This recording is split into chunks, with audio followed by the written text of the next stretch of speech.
Hey, pass me a beer. Look, at least promise me you won't drink. Alcohol always leads to trouble. Hey, who wants to play Drink the Beer? Right here. You win. All right, what do I win? Another beer. Just have a cup of coffee. There it is. Coffee? Beer. I'd kill for a beer. Cheap beer and a sympathetic ear. Step right up. Hi. Hi, guys. Hey, everybody. Hey, what's up, everybody? It's Beer Knobs Podcast. Thank you for listening. Tonight is not beer.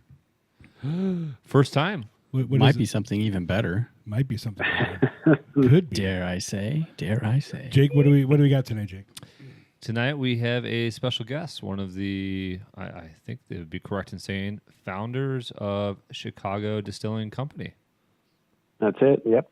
Correct. Jay DePrizo. I was going to say, does he have a name, or is he going to call him the guy from Chicago Distilling Company? Guy, well, that's pretty cool The in guy. itself. The guy distilling in Chicago. He's the He's guy. the man. He is the man. Hey, Jay, thanks for joining us. You bet, guys. Thanks for having me. We normally talk beer, but we have no problem drinking hard stuff. So And quite an affection for Yes. hard stuff. yeah, actually, Right on. Very cool. Jake and I in the studio, so fancy, have what's this? Finn's Gin? Is that what it's called? Finn's Gin. We were able to procure a bottle. I had to Nice. You huff, can- it's on that camera up there. do a if you little want. work around Chicago, but I was able to find some. There you go. It's on your camera now. You went all around Chicago? to All find around. No, did you I hear him? He didn't. jumped across a river. I did swim across a river. Yeah. him? That's amazing. So he'll be dead in about a week after swimming in that water. Yeah. Drink the hard booze. Put it on you a little bit. I just rub Consume it all You'll over be your all right. body because that's dangerous to drink that stuff. So, Chad, we couldn't get any for you, but what do you have?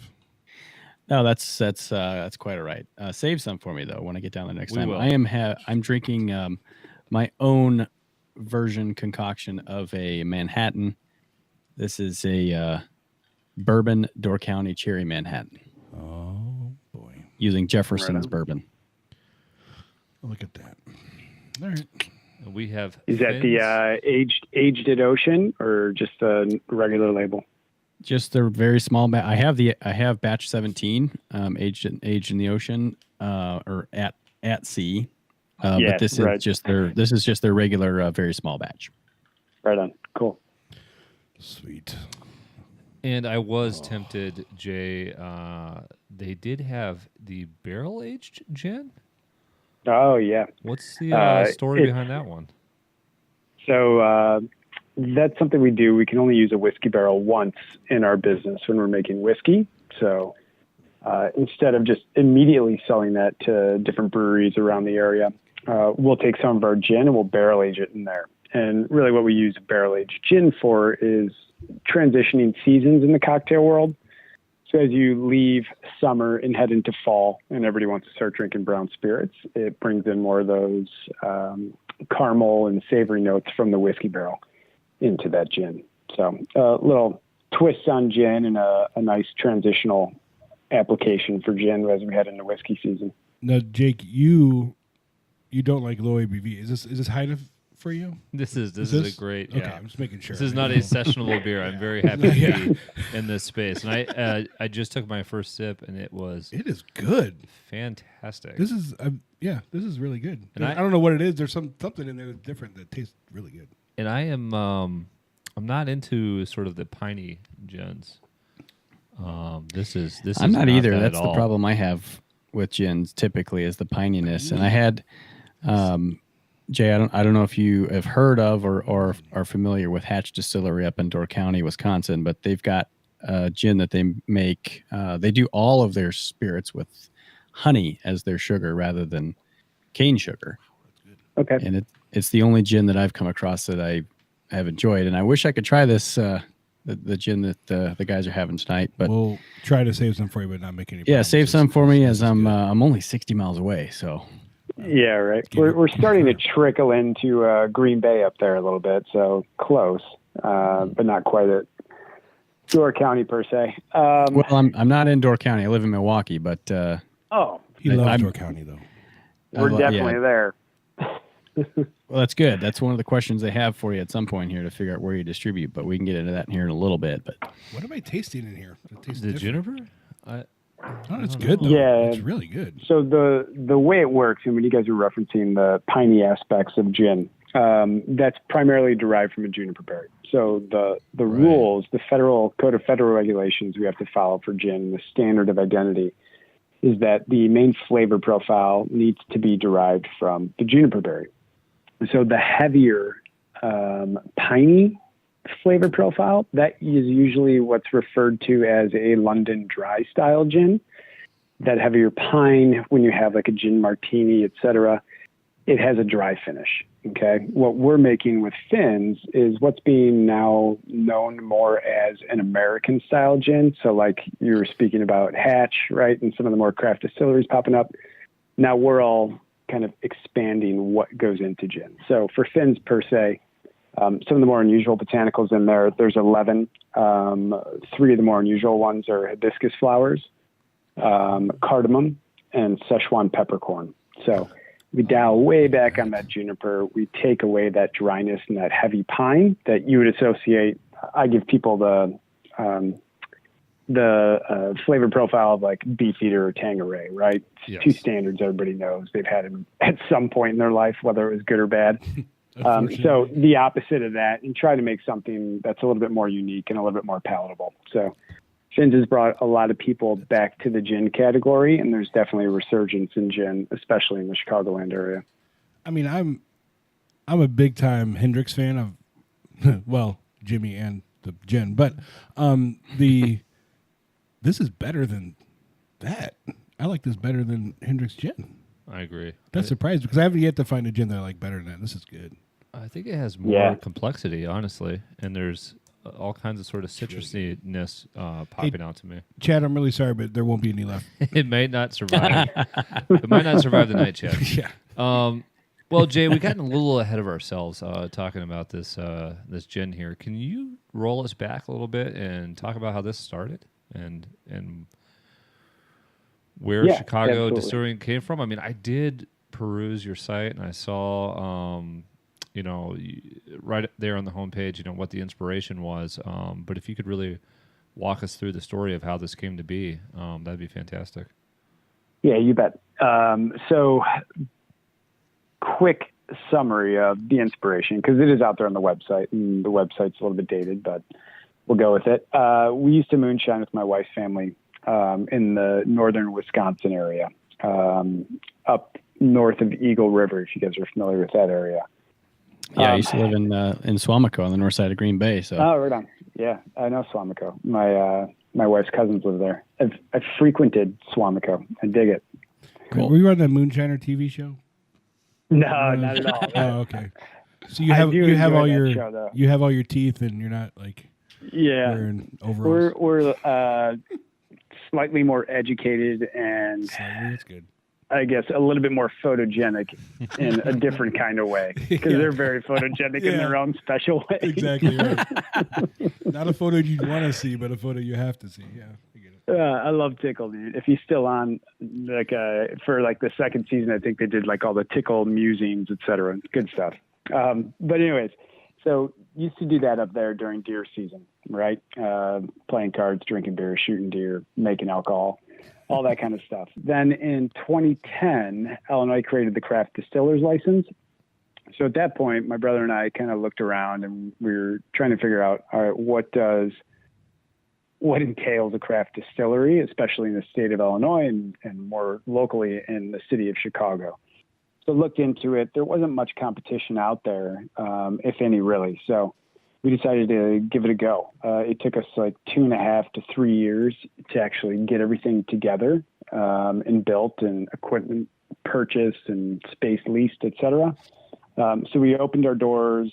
Well, we started legally distilling October 2013 at our space down in Logan Square in Chicago. And then we opened up the tasting room January 2014. And it's been, fast forward, we're about 8 states, and we ship to Australia right now. So 6 years later, that's kind of where we sit. Now, what was that process like?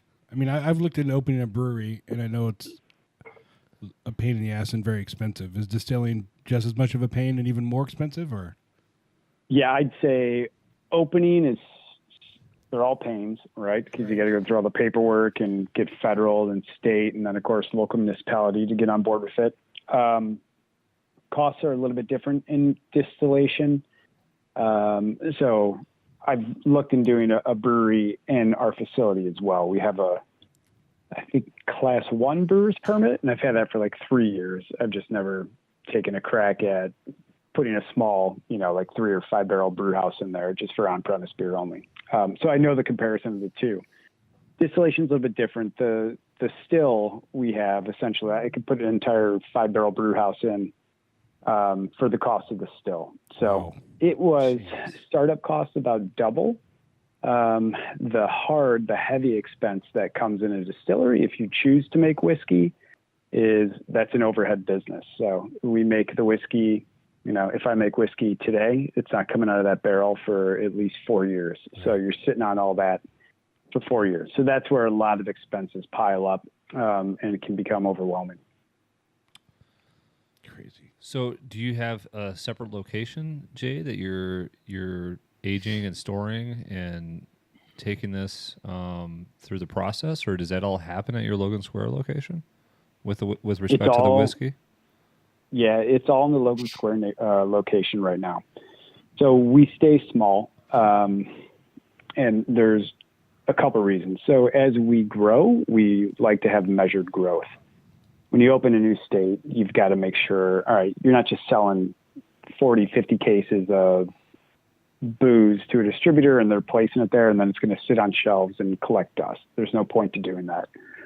So we intentionally keep the distillery small right now. We make about 4,000 cases of alcohol per year, and that's all alcohol. We make about 11 different labels at our distillery. And then we slowly grow that. The piece that happens if we overinvest in equipment, to me, that's just bad, kind of fiscal policy or policing of cash flow. And what I mean by that is if I have a still, right, I buy a larger still and it's sitting and it's not running for 3 days because there's not the demand in additional states to open up those additional states. To me, that's a loss of cash. I'd rather focus that money, those sales efforts, the minimal marketing efforts we have right now in Chicago. So we make sure that we right now run 2 distillations per day, 6 days a week for the most part. So we're pretty much at capacity of where we're at. We could add a third shift, but quite honestly, it's just kind of overkill for what the market has for us right now. So you're not to the point where you're having to turn any potential business away because you have that tempered, growth. Yeah, we just slowly grow. So, let me redefine that. Depending on the type of spirit. So when we first opened up, 6 years ago, we were pretty democratic on what we made on the still. So I said 11 spirits, and this is just theoretical because over about 2 or 3 years, we created all those 11 spirits. But on day one, just for simple timeline, think of it like this. On day one, we made 1 spirit for an entire month for the year, right? Now, as we've seen with the bourbon coming out and obviously the popularity of the bourbon category, bourbon outsells all other whiskeys. So we've adjusted our production schedule over time to now for 6 months out of the year, we're making bourbon, and the other 6 months we're making the other 10 different spirits that go in. So we're making much more bourbon these days on our limited production capability than we were in the past. So your bourbon demand equals the demand of all others currently?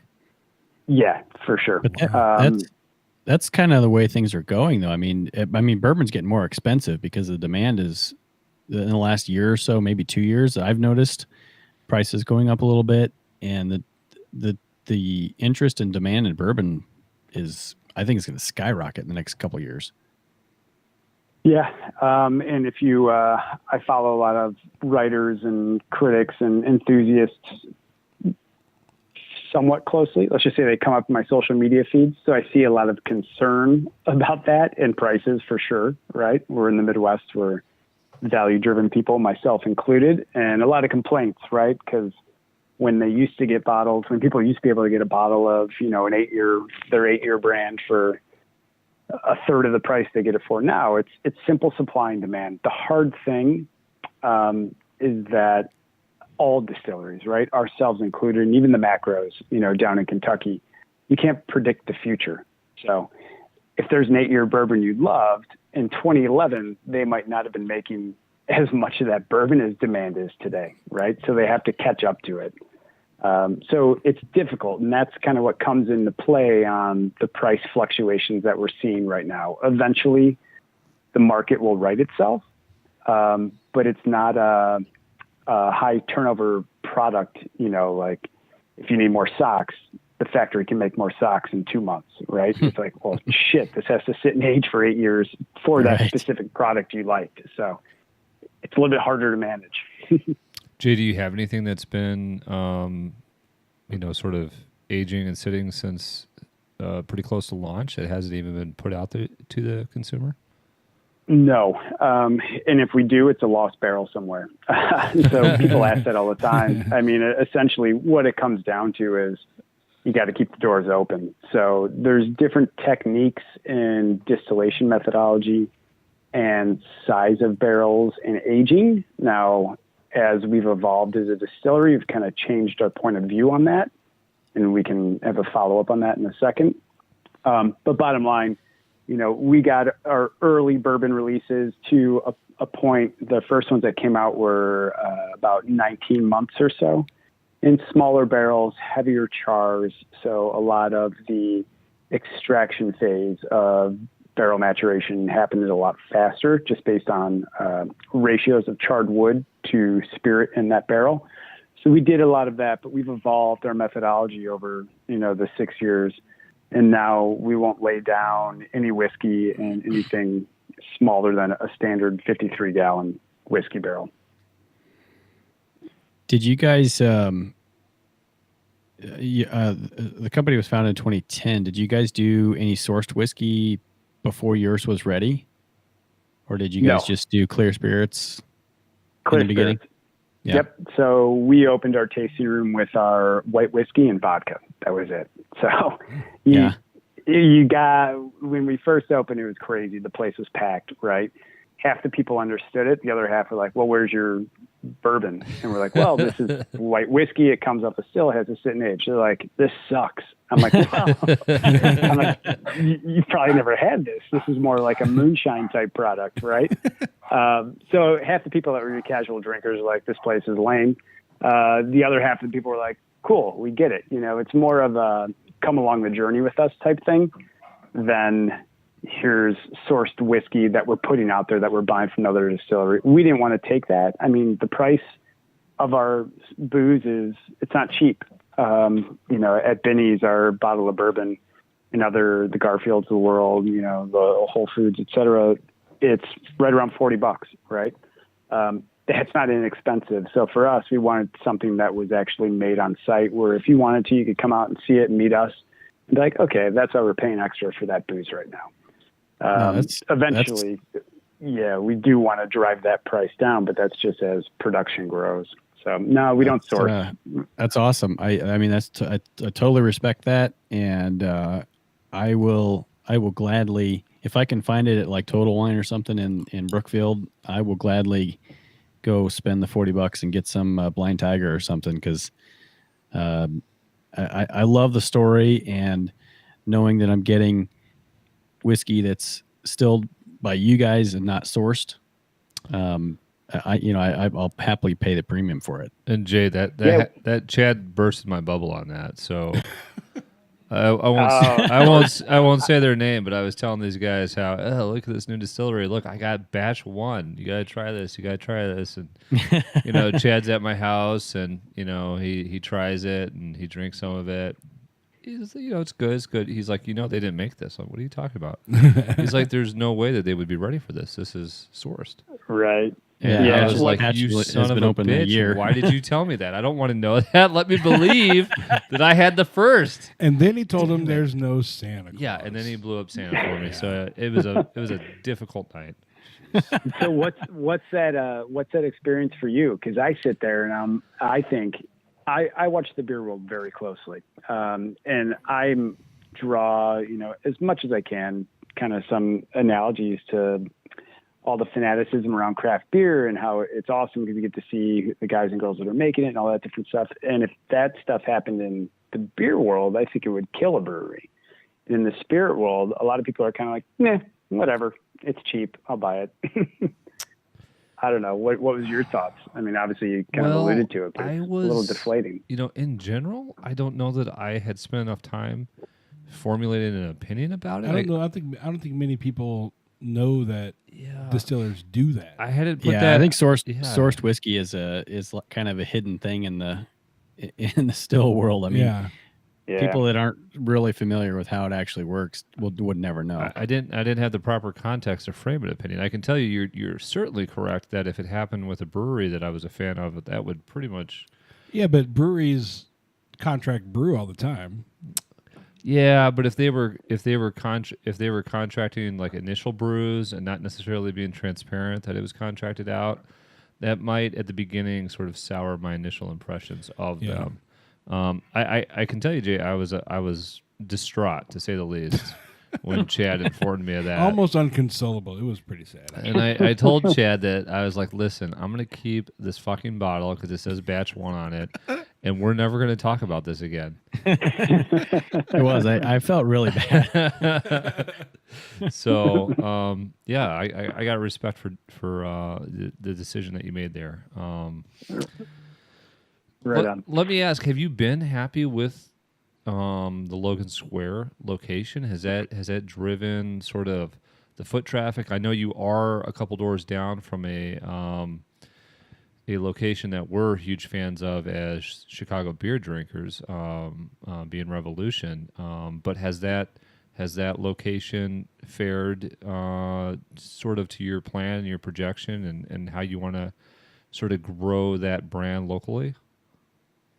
Yeah, it's been good. That part of the block, if you've ever spent like a Saturday night down there, that part of the block has changed a little bit.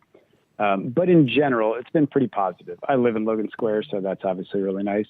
But it's been good. The thing we miss is we don't get a lot of the I'll just call it the suburban crowd coming down, on a Saturday afternoon. We're not open on Saturday afternoon. We tried that early, and we just couldn't get the draw.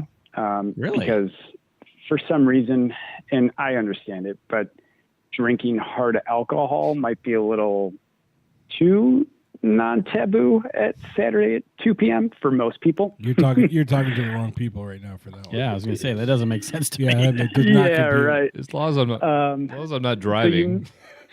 Yeah, right. You miss kind of that daytime element, and we get a lot more, nighttime cocktailers. I think it's just the business that we're in. It's more cocktail focused as opposed to, like a beer garden type environment where, beer's great. I love beer. Beer's common for everyone, right? It's the common man's drink. It's very approachable. Not everybody feels that way about whiskey. So the city's been good on the nightlife scene for sure. That daytime, like, let's take a day trip and go somewhere. We miss that because that's a little more destination to places that are, if you ask me, outside of the city or on a way, especially in the summertime, to someone's lake house, etc. I don't know if distilleries do this, but like, breweries will have, their tap room or whatever, but then they'll have, another location on the other side of town or, farther out in the burbs to get those suburban people. Is that something distilleries do where they'll have, you can come have it at a distillery, but we also have this location, up here where you can also get a drink that would grab the suburban people? So we're not allowed to. So we're under the craft distiller's license. We're governed different by the state of Illinois. And a lot of it comes back to tax liability. So per bottle of spirit versus, let's just call it a 12-pack of beer, the tax liability is much higher on that single bottle, meaning we pay more in taxes to the state and the federal government than you would pay in a case of beer. Okay. So they're very hard on regulations as far as what we can do and where we can essentially do what I would call an internal transfer of our spirit from one location to another. They just don't like it leaving the facility because then there's opportunity for stuff to go missing, et cetera. The second is the nature of what we do. We produce high proof alcohol. So a lot of that comes down to local municipalities and fire safety. But in the state of Illinois, you cannot have a remote, let's just call it distillery pub or brew pub, similar to breweries. We're not allowed to do that. If you did that, if you open a second location, you have to then essentially mirror everything you're doing. So you have to distill out of that distill and location. produce on premise. Yeah. Shit, Jay. So we're worried about hijackers and fires. That's fucked up. Wow. There's all precedents there, so I guess it makes sense. No, it doesn't. I don't think so. That makes no sense. Jay, so ducktailing on a comment that you made earlier about You say ducktailing or dovetailing? I was going to say ducktailing or Ducktailing? dovetailing? Is that a word? it is now. Whatever. I could say it. Man, that Cartoons and breweries. We're just having some fun here. brings So you back to we're talking running about off sort of bus the watching behavior of drinking relative to perhaps Have some more gin. Maybe beer drinkers. these Yeah, words will when get it's some better more as we ice, go. let's go. So I was going to try to pick your brain a little bit later. We were later in the show about perhaps the future, but it kind of got the gears turning. Is it possible that, because I see two things happening, because we spend a lot of time looking at beer trends, and two trends, one that concerns the beer industry and one that's changing the beer industry, and maybe they're sort of the same trend and maybe not. But one is you see younger consumers more interested in liquor and perhaps wine than beer, and some of that might be health conscious, and some of that might just be purely their tastes.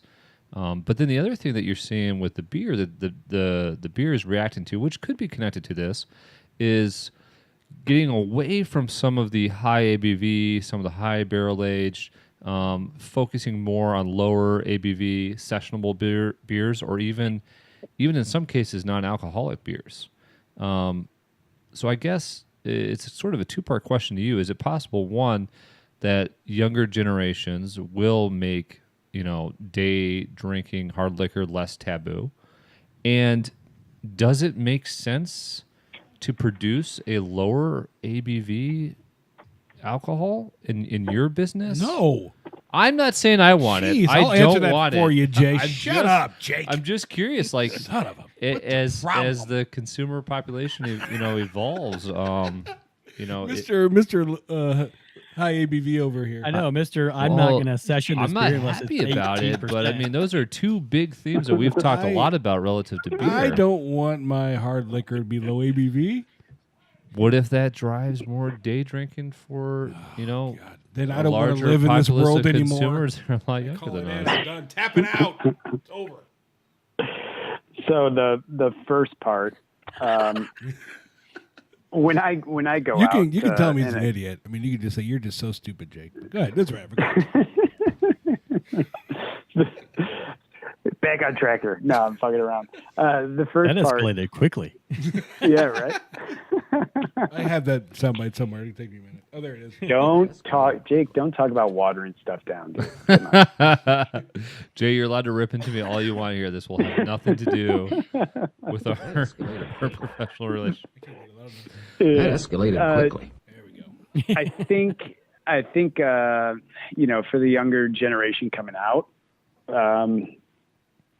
man, there's a lot of ways to go on that, right? It's like experiential experiences and like watching a cool looking guy or girl with a ton of tattoos mix a cocktail versus serve a beer. Like there's a whole difference there.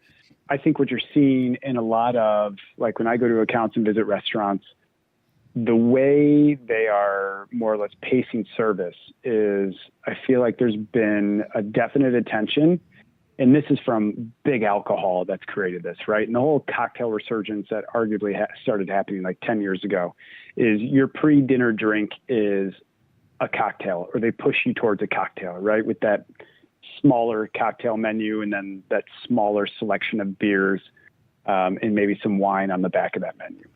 And I think you're seeing more people lean towards the cocktail based on, all right, I'll have alcohol or hard spirit before dinner, eat dinner, have either wine or beer with dinner, and then finish with who knows what, and then the rest of the night go out into that. So I do think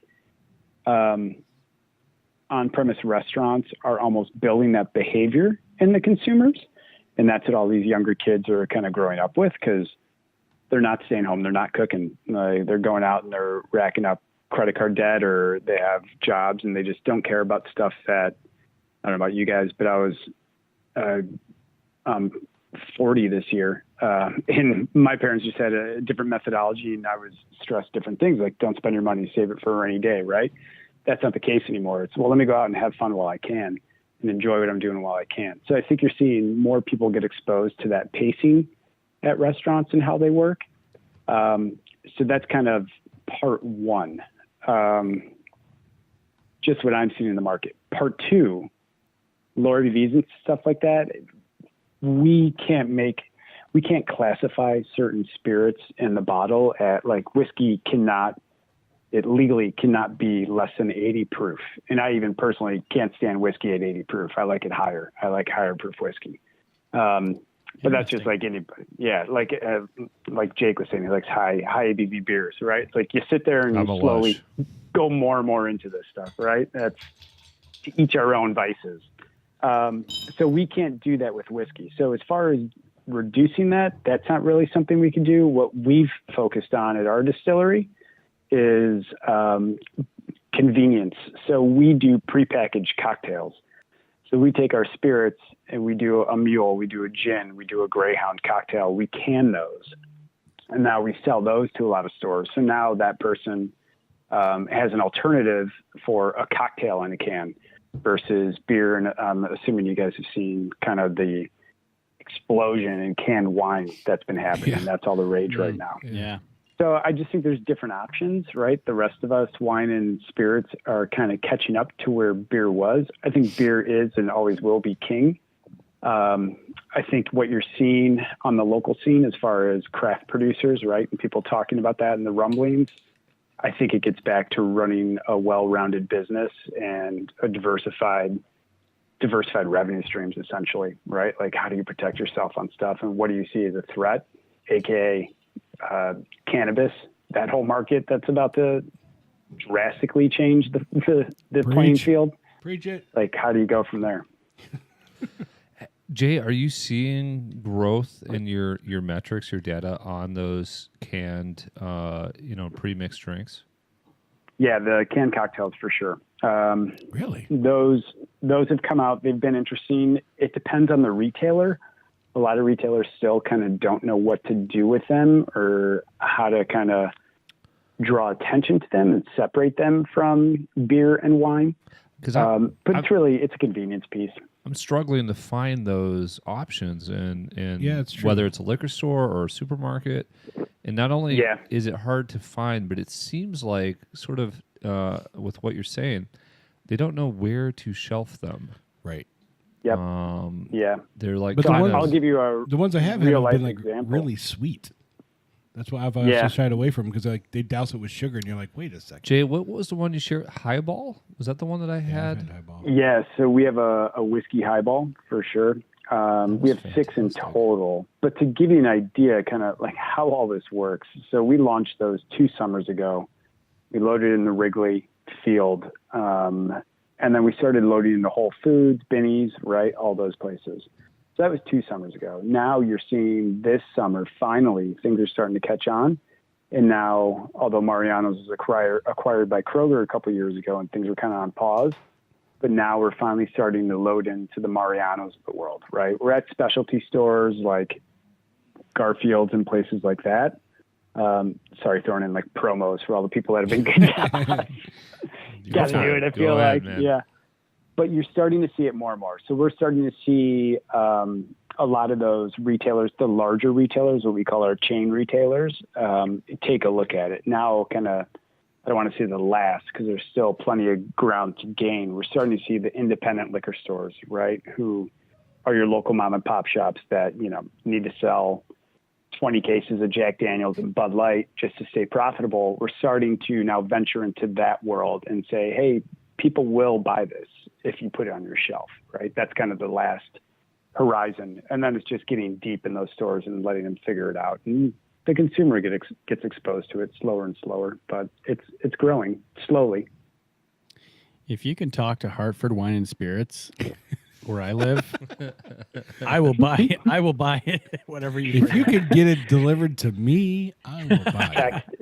Text it to me, and I'll send it to our salesperson and be like, "Go stop out there." Chad, Adam and then I'll text you, and you have to go buy a 4-pack that initial weekend. And they're like, "Okay, we made a good decision." Yeah, you will. Let's do it. That's use an us, inside Jay. deal. Use us. We're your guys in the field in the burbs. Use us.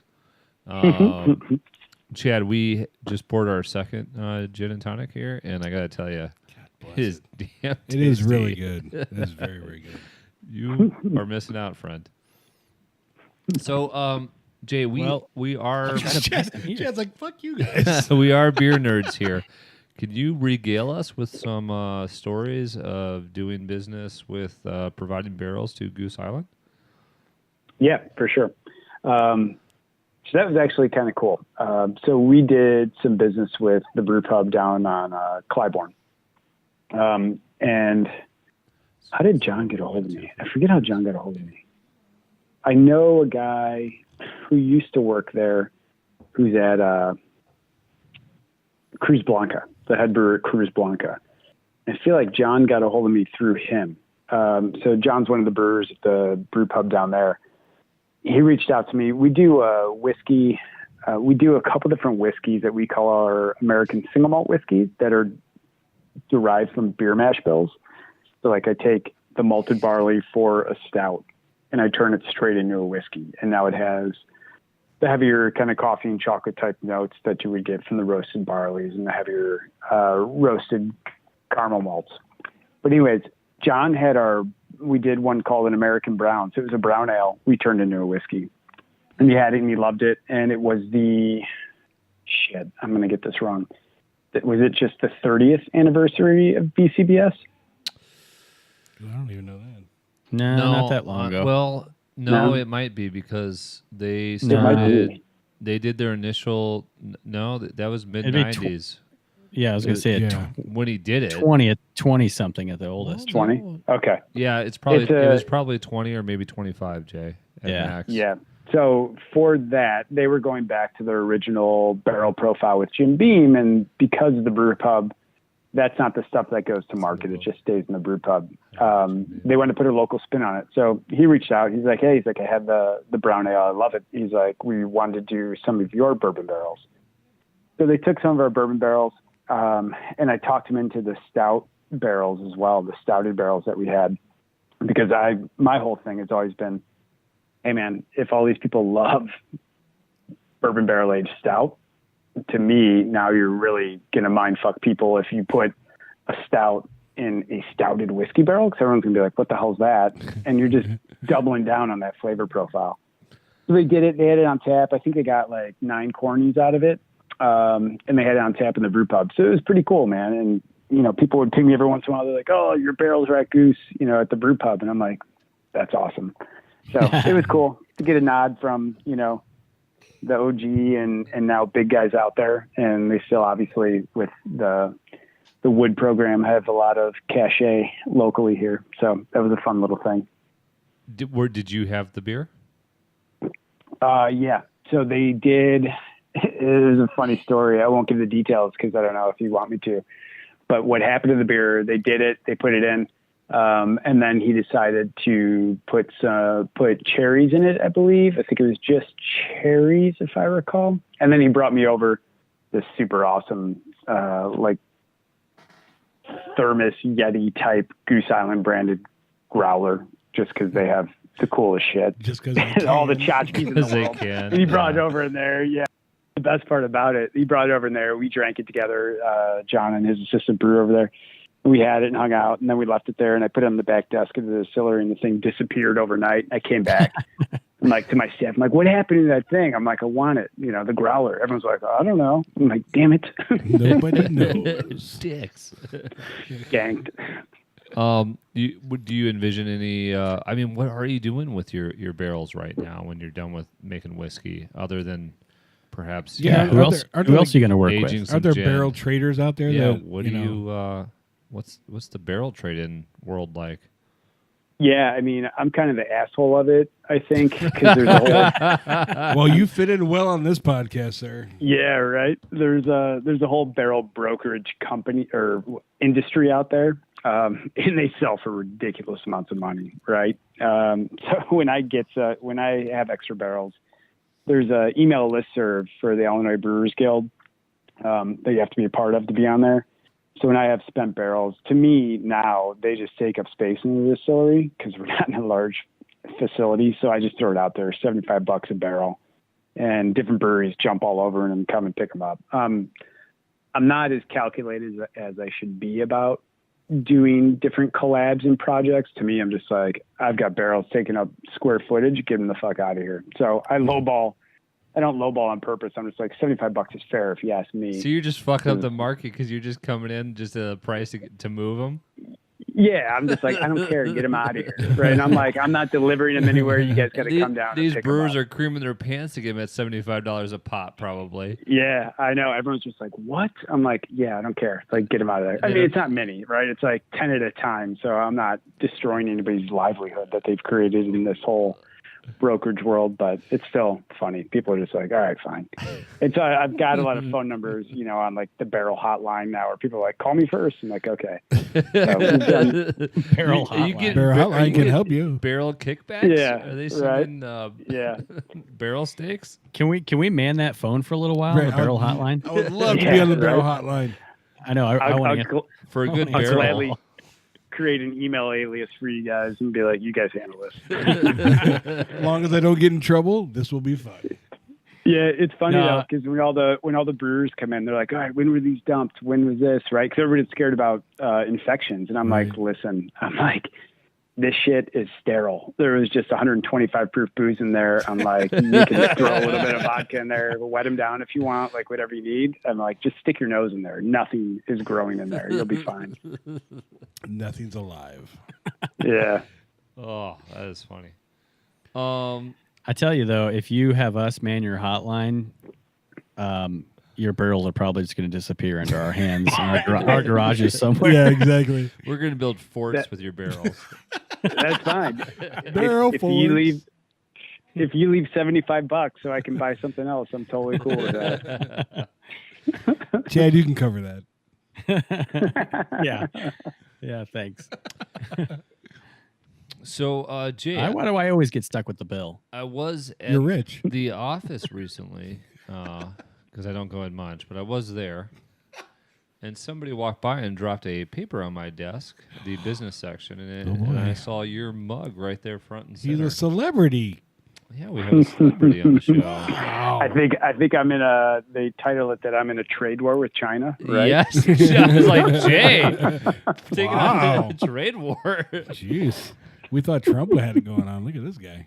Well, it's interesting because you really don't know the context of your distillery until you don't really get it from the front page. You kind of have to go to the story as it continues on like page 7, and then see how it's impacting sort of the whiskey, the American whiskey producers to really see it. But and correct me if I'm wrong, but from my You're wrong. My understanding is that this gosh, I can't remember now. I did read the article if it was tariffs or just trade war in general, but essentially the price of American whiskey, which is popular in Europe, is increasing, and it's to the point where consumers over there are like, fuck that, I'll just go buy some Irish whiskey. And I believe you were quoted in saying there, because of this, you've shifted some of your focus, instead of expand to Europe, to instead focus on other states here, sort of, back home to expand into. Do I have the gist of the story there? That's it. You got it. And that's it. So what we were doing is, the way it works is the importers are now much more shy to bring on brands to take a chance on, because obviously their price went up 25% just on importing, then they have their markup, right, and expenses they have to pay. So you're talking that price possibly could have gone up 50 to 55% of where they used to sell it. And I mean, there's great whiskey made in Europe, right, and made in Asia, you know. So you find now they're sitting there and they're mitigating their risk and saying, well, maybe I'll wait until this whole thing is over with the leaders in these so-called in these countries, and I'll just go focus on, you know, the local stuff or stuff that they're not paying tariffs on. So you get less importers willing to do business with you, and you have to ship to an importer unless you want to, you know, open up an office and do that, which is ridiculously expensive. So that's not going to happen. So yeah, so all that kind of changed. We shifted on. I do a lot of now just kind of forward thinking and looking at what the future is, and kind of what I sat and talked about with the cannabis industry and what's going to happen. We decided to kind of pull back on efforts and expenses of shipping that whiskey out. We said, let's just solidify the states we're in with whiskey and run some better programming and double down on sales efforts there. And then we allocated a little bit of money to R&D over into the CBD world, essentially. So CBD whiskey?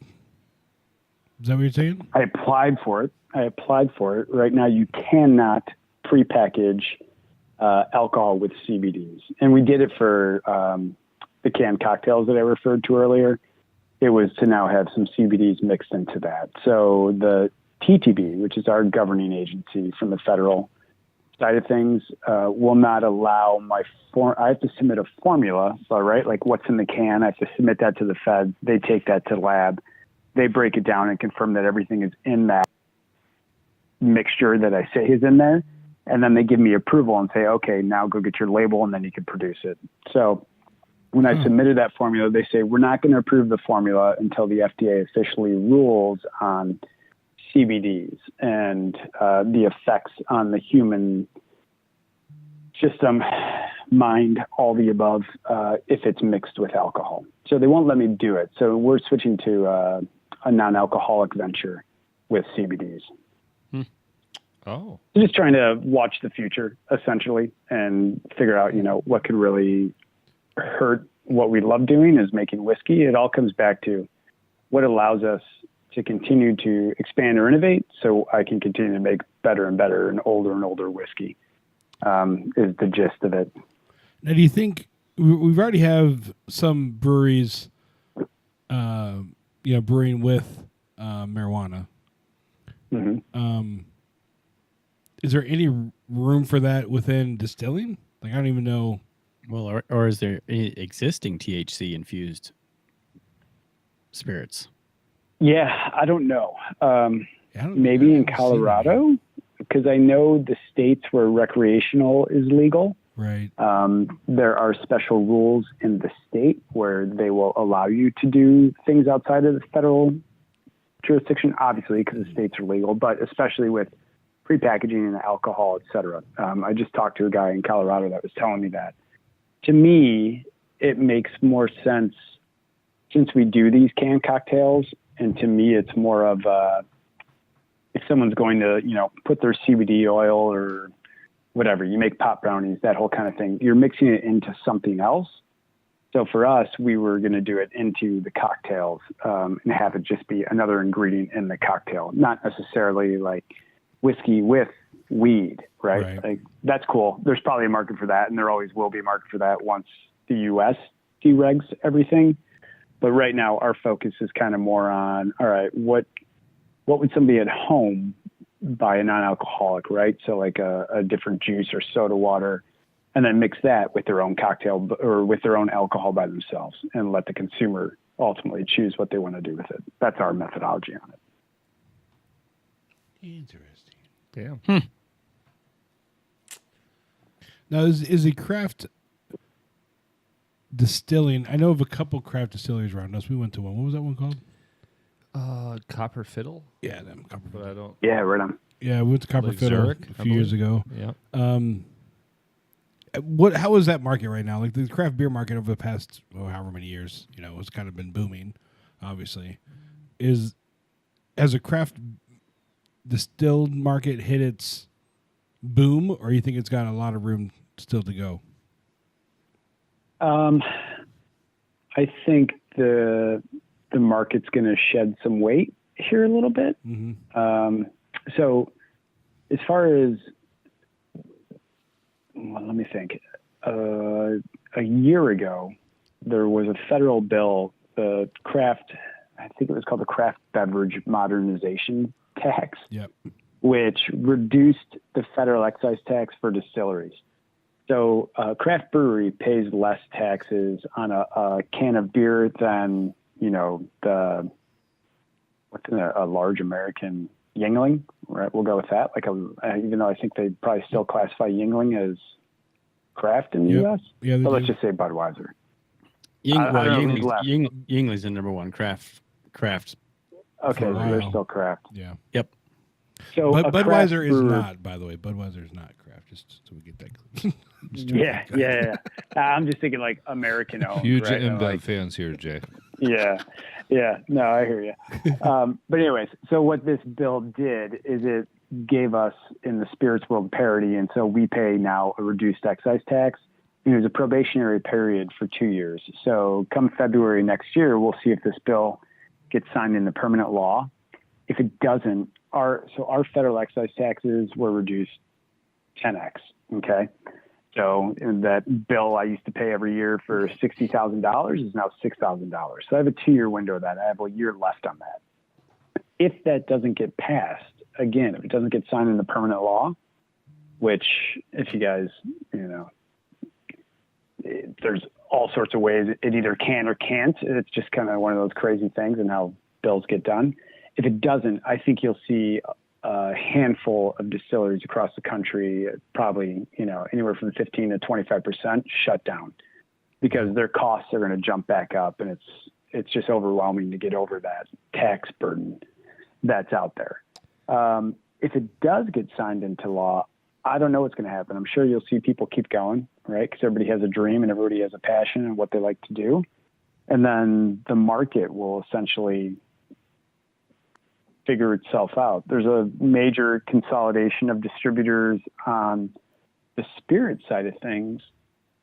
I'm not sure on the beer side of things, kind of what you guys hear, but there's been more and more the breakthrough beverage and southern of the world. They've been buying up more and more of the middle, those medium-sized distributors. So there's less opportunities for people to actually carry your product and get it on store shelves because we cannot self-distribute in our world. We have to go through a distributor. So there's less people that want to deal with, small guys. So I don't know what's going to happen. What but I do benefits think you more, if that Jay? doesn't get passed, it's going to shed a little bit. What will help you more? Paying more or watching the industry, the market get, thin the herd a little bit? I mean, will that knock out any of your competition if that doesn't pass? I think the herd could be thinned. I don't think anybody will be, as far as consumers, nobody will be cheated by that. When you go around and do these different, shows and random things that happen, we don't have as many in the distilling world. We have probably like 4 or 5 big ones throughout the year. And you try different, whiskey's king in this world. Like whiskey holds the highest margins. You get your connoisseurs and people that follow your brand off of whiskey, but there are a handful, probably more than a handful of like not good whiskeys out there from some craft producers. So I don't think it's a bad thing that the herd gets thinned a little bit. I think it's natural, right? It's that attrition that kind of needs to happen. It sucks for the people that are out there, but Judge Schmale says it best, the world needs ditch diggers too, right? It's that kind of world. I mean, you just got to deal with it. And if you don't keep up and if you're not committed to the craft, it passes you by and you get left behind. Now, in the beer world, you have the people who are craft or nothing else, right? Like, there's no way they're going to touch a Miller brand. They're not going to touch a AB InBev brand. Is it the same? Are there any people out there who are the same way when it comes to their whiskeys. Because like when I go to the whiskey aisle, I don't know, who owns who. Like when I go to the beer aisle, I know, okay, InBev owns them, InBev owns them, InBev owns them. I know how to steer myself to, okay, this is the local guy I want to get to. Is it? Yeah. Are you seeing that within the craft distilling industry, where you have some people who are like, I don't want to go to big distilling, big distilling, whatever that big would distilling. Be called? Yeah. Stick with small distilling. I don't see that. I mean, there is a lot of confusion because there's a lot of contract distillation. There's a lot of what we call brand creation, right? Of just people that have money, like, I want to start a whiskey brand. The number of emails we get of people that are like, hey, we had your vodka, it's great. Can you make a vodka brand for us? It's like, fucking no, man. Like, I'm trying to keep up with my own Is shit. it George Clooney? Who is it? Right, yeah. To be honest. I wish. Be honest. Dude, I would make that guy vodka. Then I would do it with George. I'd do it for George. I'd do anything for George. He listens to you guys, right? Tell him to call us. Obviously. George, give him a call.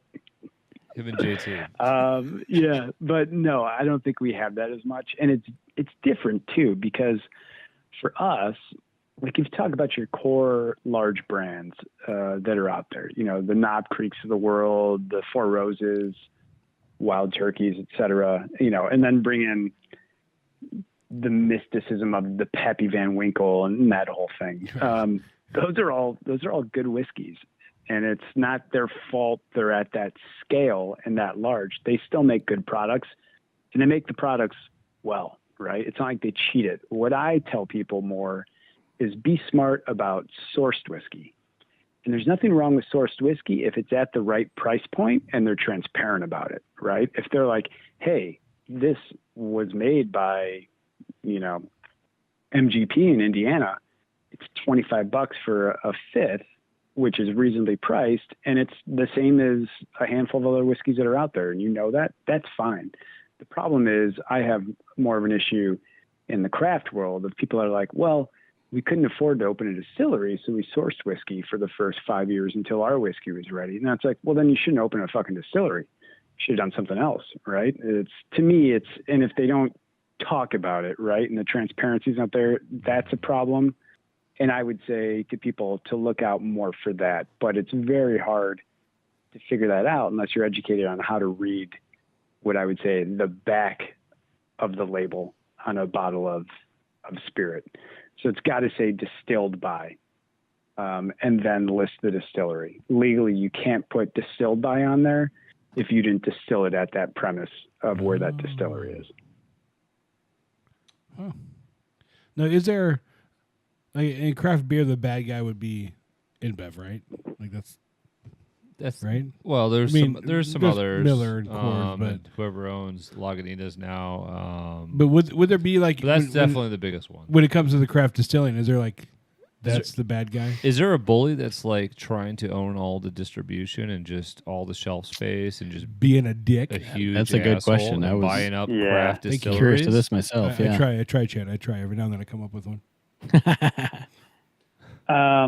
Well, first, but Jay, Go before you answer that question, who's the big whiskey source manufacturer? Is it's initials, right? MGP, yeah. MGP, yeah. Oh, that's a different guy.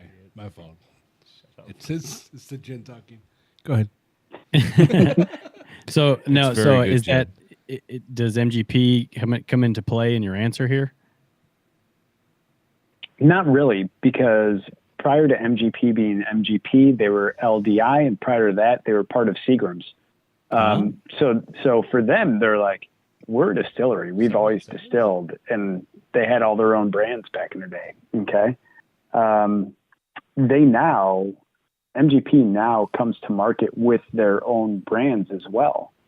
So they're kind of almost a victim to the industry where they're like, well, we were a distillery, kept on distilling stuff. We had all this whiskey stock, right, sitting in all these rick houses that was aging. And now all of a sudden you have people that want to create these whiskey brands and they're going to buy barrels off us. Awesome. We're a business. We're here to sell barrels of whiskey. So it's not like they're out there trying to undermine the market. It's more or less the lack of integrity in a sourced whiskey brand owner who is undermining the market, who's like, well, shit, this is a shortcut. I could just buy. It's simple mathematics. I can buy a barrel of whiskey for $3,000.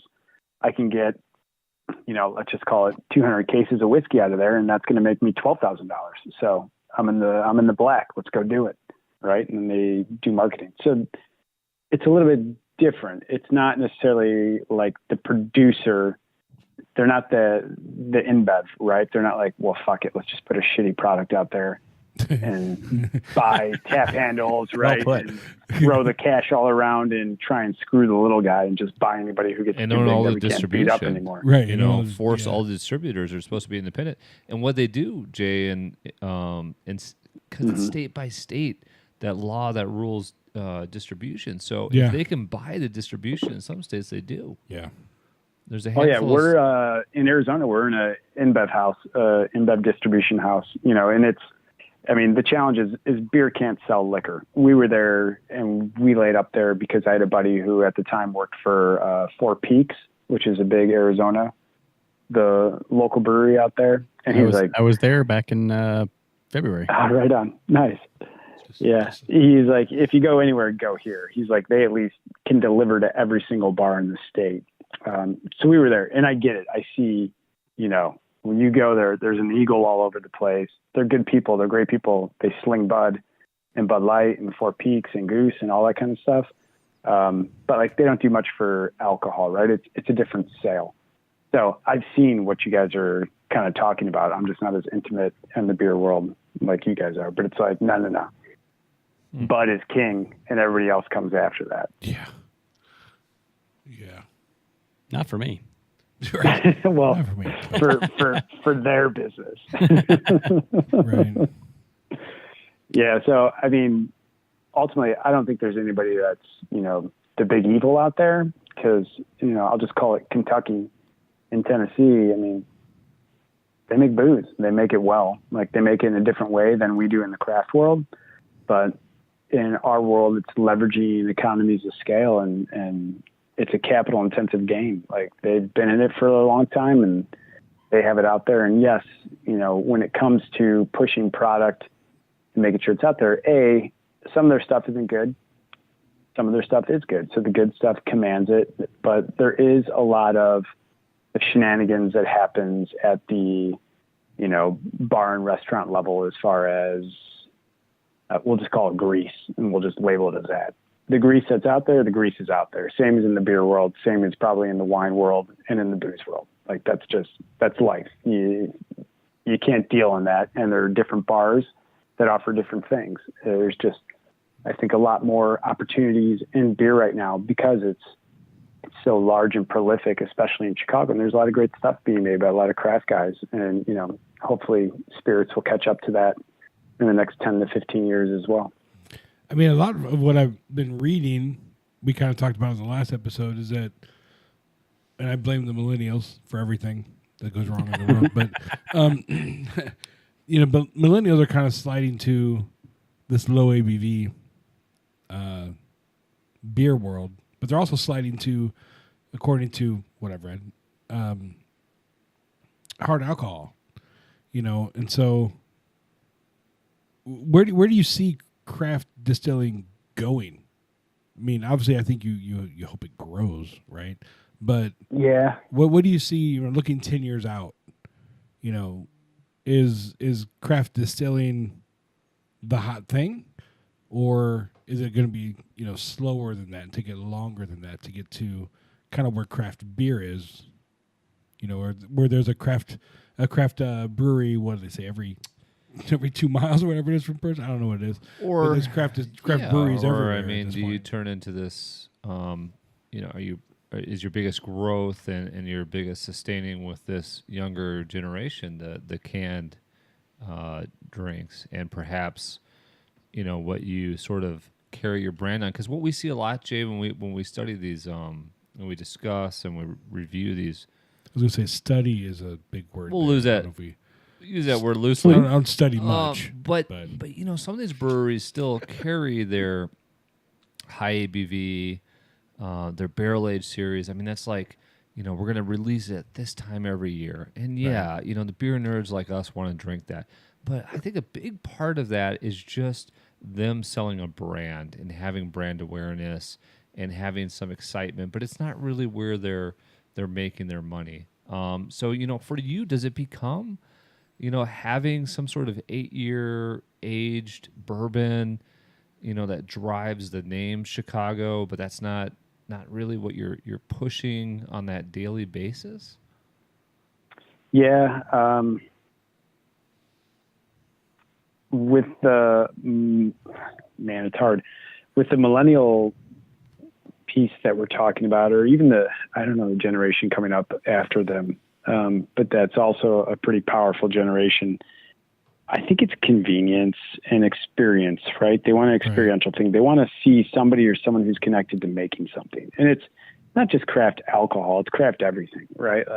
I live in Logan Square, the epicenter of everyone and their mom has a studio in their apartment, and then make anything and everything you can make by hand, right? And that's just part of it. But I think that's more part of when we grew up, I'm 40, Jake, I think you're around my age. I don't know about the rest of you guys, but it's like everything was, remember the movie Gung Ho, man? Like everything was just efficiencies, mega manufacturing, right? So I think it's getting back in touch with what you can do with your hands.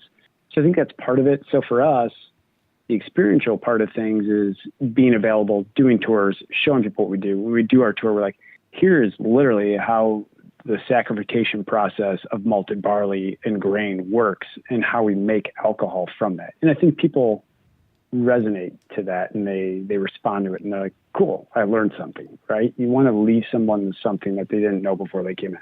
Even if it's one thing, even if it's like bourbon is a whiskey, it's not its own thing, right? Because a lot of people get confused about that. So anyways, that's kind of where I'm seeing the millennial piece come, and just our approach to it is being available and having people come in and experience it with us. As far as where everything goes to and, for us doing the cans, et cetera, like my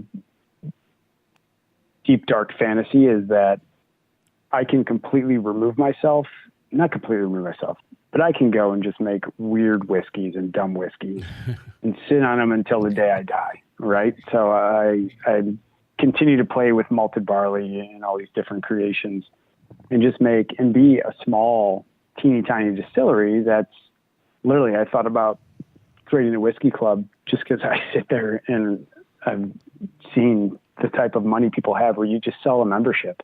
It's like, all right, you have a 100-person membership. It's like a country club for whiskey. And you guys pay your annual dues, a couple $1,000s. And then that affords me to be able to go and just make whiskey on a small pot still and lay it down. And then everybody has dibs, right? It's like a massive private barrel club, essentially. And those like whiskey clubs exist out there. Mm-hmm. And then with everything else and like running the business and the cans and convenience and keeping up with trends and what's happening and all that stuff, let someone else take that over, because that gets exhausting, and that's kind of stuff that keeps you up at night. And it's like, shit, are we investing our money in the right spot? I got to buy 300,000 cans. Is that the right thing to do? Or do I want to tie that money up somewhere else? Like, that gets old. To me, it's like, I just want to make whiskey, and I want to make interesting whiskey and let it sit and age and have the ability and time and resources to let it do that. And that's kind of pie in the sky, right? Like, who wouldn't want to do that? But that's kind of where I'm trying to take things with our shop and with our organization is you've got your one or two labels that get the job done, right? And then everything else is that experimental side of things where you're hardcore people, like you guys that really get into stuff.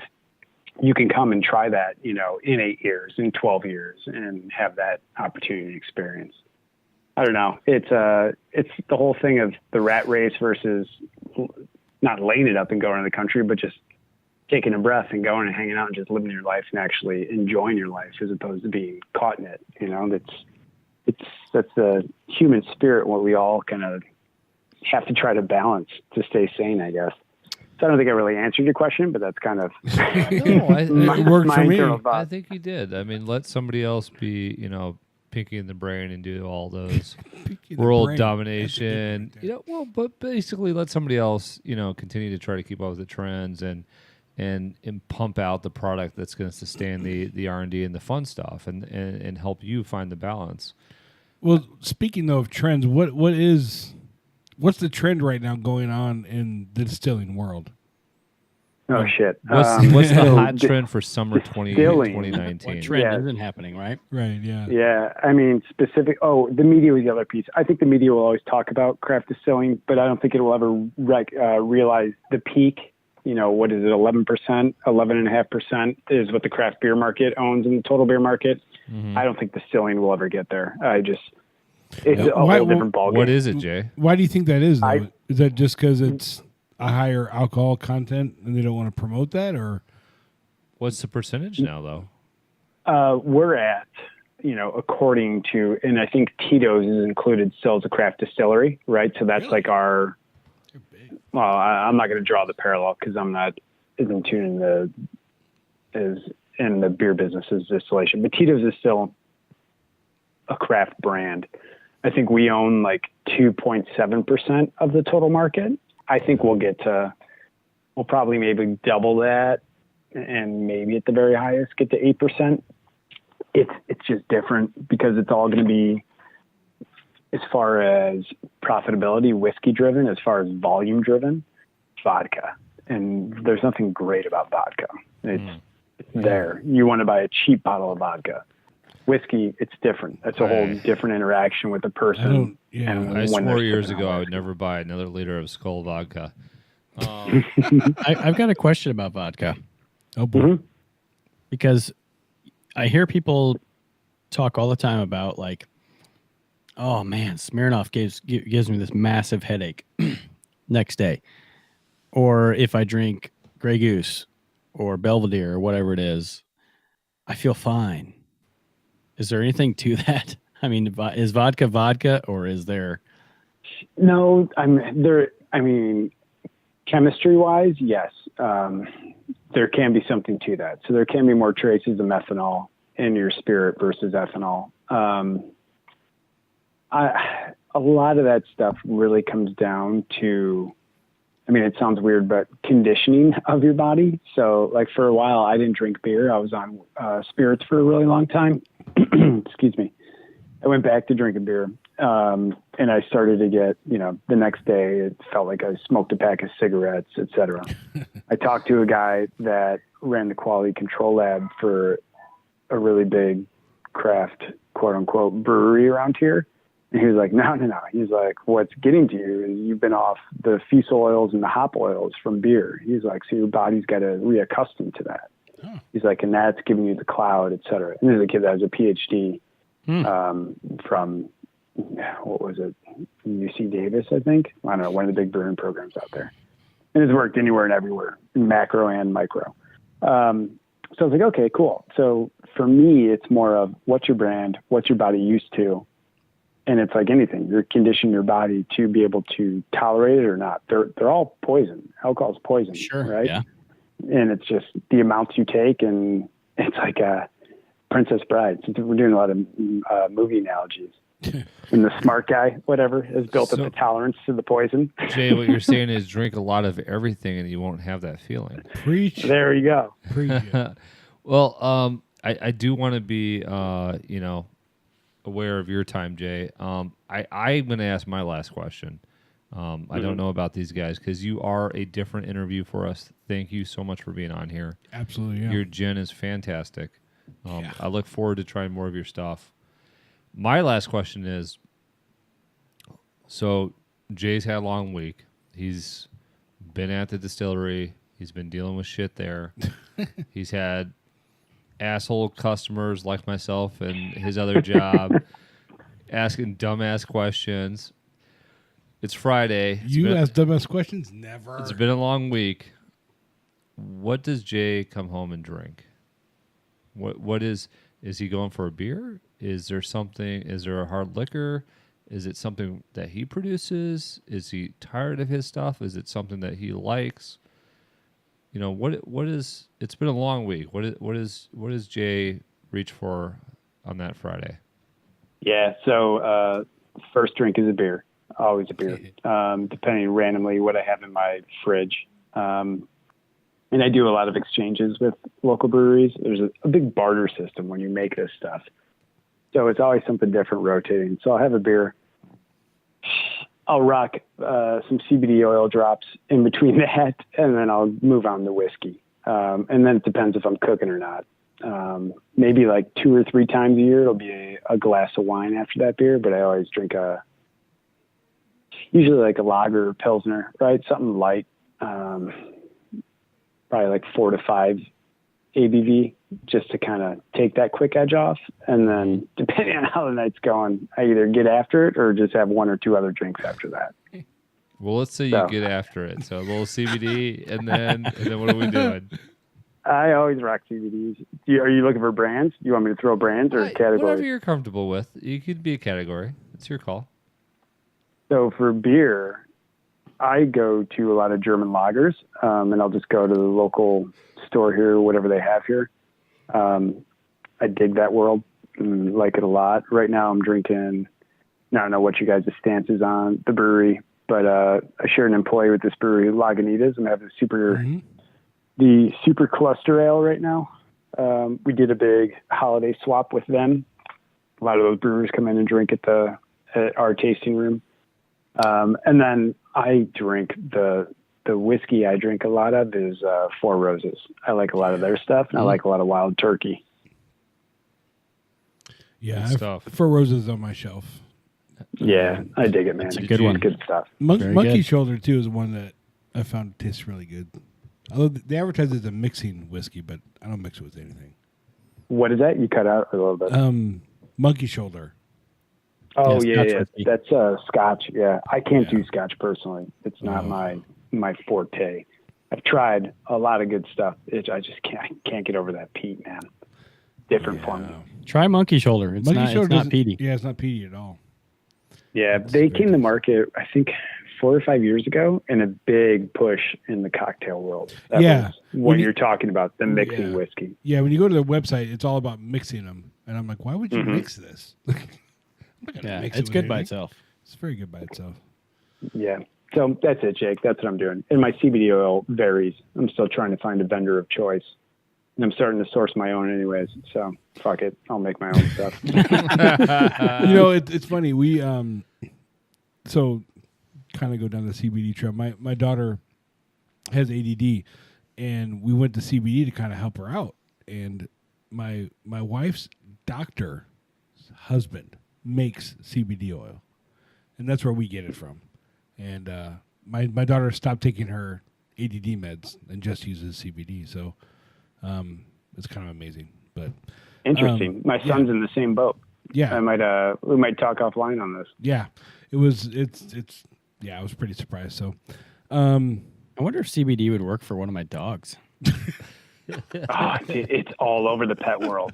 It is. It's all over. But what's crazy is you can get CBD for pets so much cheaper than you get CBD for humans. Yes, which is why I just buy synthetic. dog The CBD. the pet CBD is synthetic, so they create that. Oh, really? Yeah. So I've done I talked about R&D in this world, and I'm super geeked out on it right now. A lot of the pet stuff is just, synthetic versus natural. You can copy any essentially chemical coating that's out there, right? They can create that in a lab. So a lot of the pet stuff is synthetic because it's delivered to pets. I think you'll see that change, hopefully, as cannabis is more of a commodity grown crop because there's more and more growing acres going up, like by the second. Yeah. But that'll change. But a lot of that's synthetic. That's if I could get one of my dogs to smoke weed and chill it out, that'd be great. Oh my God. Yeah. Two out of my 5 could definitely benefit from smoking weed. Well, Jay, yeah, I got one. Okay, go ahead. Oh, Jay. You got a question? No, it's all you, man. It's your show. I'm just here to drink the gin. I just had a quick question about your logo. It's very Soviet looking. Which logo is it? We have a ton of them out there. There was no collusion. Just the well, I'm looking at your website with the star above Chicago Distilling, and the font is very, Yeah, man, blocky. Yeah. Yeah, I'll give you the background. So our Rocky IV. designer's a local guy Don Gus, a buddy of mine. So our original logo had that blocking, but in the back there was a large anatomical heart. And the whole thing, like when we talk about distillation, there's the head, the heart cut, which is ethanol, and then the tails. Okay. So we're like, all right, cool. Have the anatomical heart back there. It's kind of punk rock. We dig the big blocking, etc. The problem is the anatomical heart was so detailed that not a lot of printers for merch and shit like that and everything else that goes on in our world could replicate it. So we dropped the heart and then we just left that. And Don he does us as like a side gig, right? He works in an ad firm downtown and has 30 plus years of experience in brand development, et cetera. Don loves massive, major blocking because it's all about shelf presence and that type of thing. That's kind of where that custom font came from. Okay. So, my brother might be a communist. I'm definitely not. So, but no collusion there at all. I think I knew a handful of Russian kids growing up, but that was it. That was just with like the early to like mid Russian immigration to Chicago, essentially. Well, I love it. It's very striking. You know, it's attention getting. So I like it. And that's what I was like, I got to ask about this. Makes me want to drink vodka. Right on. And then the star is just the Chicago star from the flags. If you're not familiar with it, yeah. Yep. So yeah, Chad, it's a Chicago star. Come on, dude. Hey, I know I don't live in Chicago, but I'm a Cubs fan. I know what the star means. Hey, man, I love Milwaukee. I love coming down to it's Bayview, right? In that whole area down there. Yeah. Oh, yeah. Dig it. Yeah, downtown. Yeah. Mm-hmm.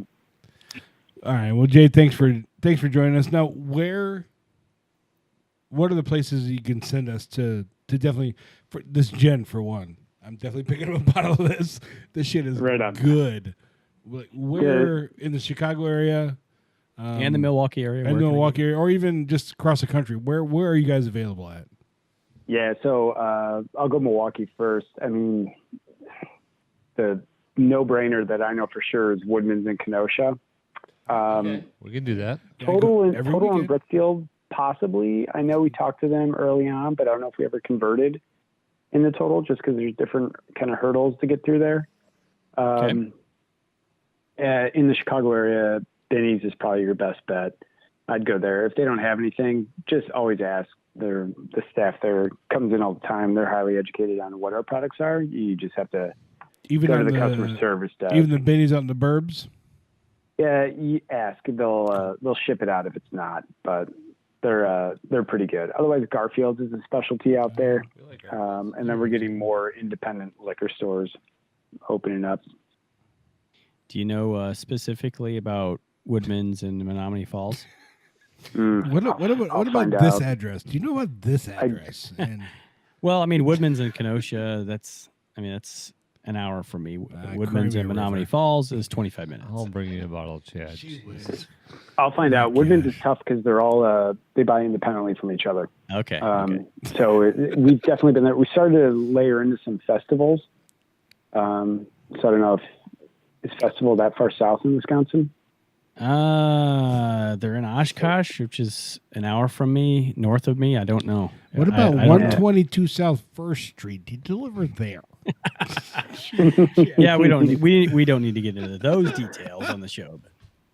What is it? Sendix, right? That's Milwaukee. It is a Sendix. Yeah, Sendix is 20 minutes away. I feel like we did some business there. Can you just deliver to Chad's house? Milwaukee's My tough God. for us. Just Jay, deliver directly to Chad. Can you please? Can I give you my address and just leave the truck in front of my house? Can you let me know when the secret whiskey club starts? Because I will pay to be a part of that. Well, I was going to say the whiskey club. A lot of breweries actually do have. Is that available yet? Yeah, a lot of breweries have the clubs. Like Three Sheeps has one. A lot of the smaller ones. There's one in Evanston. I can't remember what it is. They have those beer clubs. What, few? No, it's a brewery.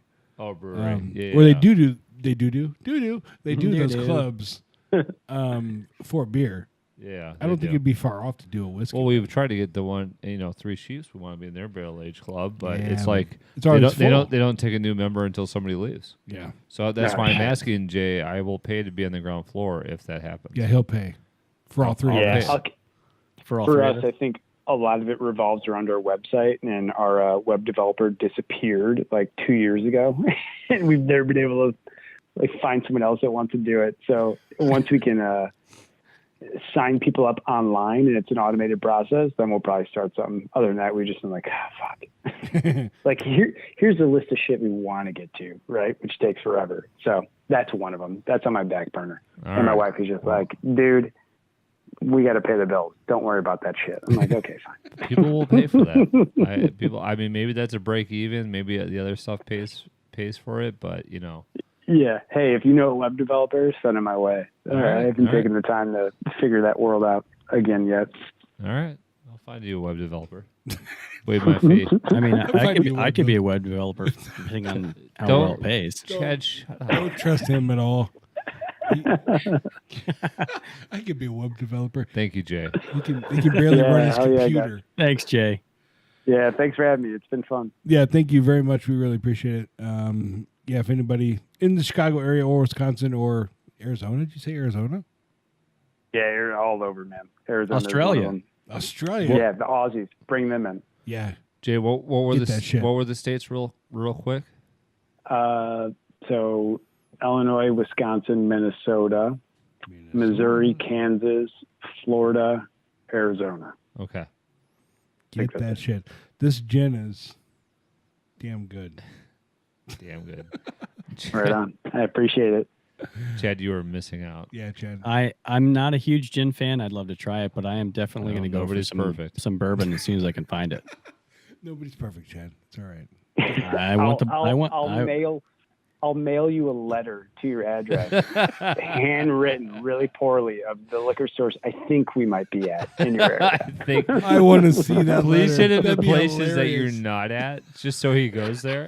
We're not in Jewel. We're not in. All I want is some blind tiger. Oh, that'd be awesome. All right, Jay. Thank you very much. We appreciate it, man. All right, guys. I'll talk to you. Thanks, Jay. Thanks, Jay. All right. That anyone could have. We're the three best friends that anyone can have, and we're always gonna hang out. Hey, everybody. Wanted to let you know, after we got done recording this, we had so much fun talking to Jay, just full of information. We went on talking for about 20 more minutes, and that was recorded on audio only. So if you want to hear the rest of the conversation that we had after the video, head on over to beardedhops.com and you can listen to it. There will be the after show is what we're going to call it. And for 20 more minutes of Jay talking, just distilling, everything distilling. Thanks everybody for watching. Click that subscribe, the bell icon, all that stuff. You know what to do. Thanks, guys.